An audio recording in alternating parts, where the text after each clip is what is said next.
the Trump administration in terms of the demands and what everybody's saying has or has not been agreed to. If it were actually a ceasefire with a verifiable step forward to ending this disastrous war of choice that Trump himself started, well, that would be should be a relief to everyone. But right now, after all that bluster, after all that maximalist language and reprehensible threats of genocide, after all that, where does this leave us? I mean, gas prices are at their highest levels in years, with the national average now sitting at $4.14 a gallon, according to AAA. Trump has destroyed America's already fractured relationship with our closest allies, threatening the future of the NATO alliance. America has lost any moral authority on the question of war crimes and whether we can expect other countries to adhere to the Geneva Conventions as Trump ignores them. He's risked the prestige of America's military, treating them like a bunch of toy soldiers.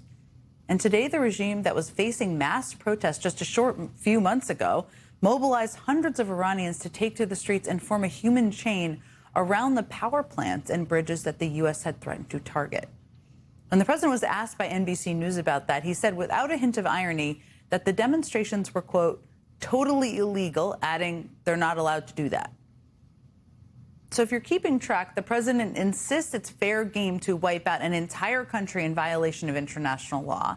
But if Iranians gather on their bridges and around their power plants, he says that's illegal. Meanwhile, Trump's insane threats have become something of a last straw for many in the president's fraying MAGA coalition. Right-wing influencers like Alex Jones, Candace Owens, Marjorie Taylor Greene are now calling on Trump's cabinet to invoke the 25th Amendment and remove Trump from office.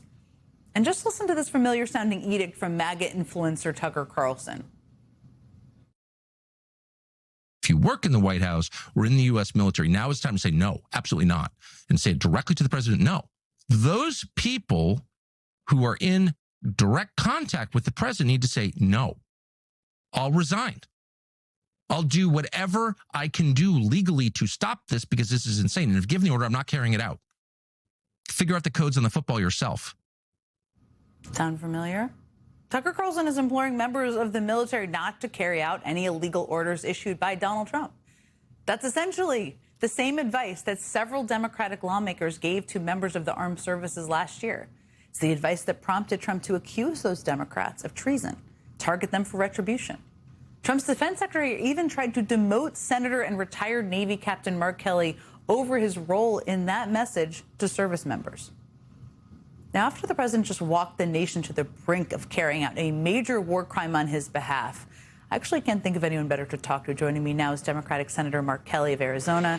He's, of course, a member of the Senate Intelligence and Armed Services Committees. During his service as a Navy pilot, he flew 39 combat missions in Operation Desert Storm.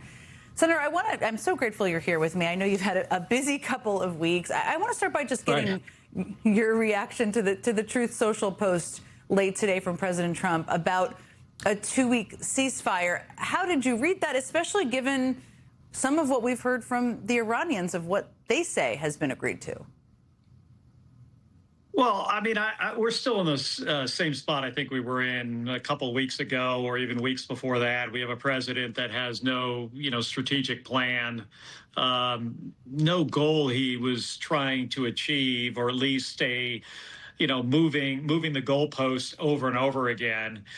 He's not a serious president. He doesn't think before he speaks.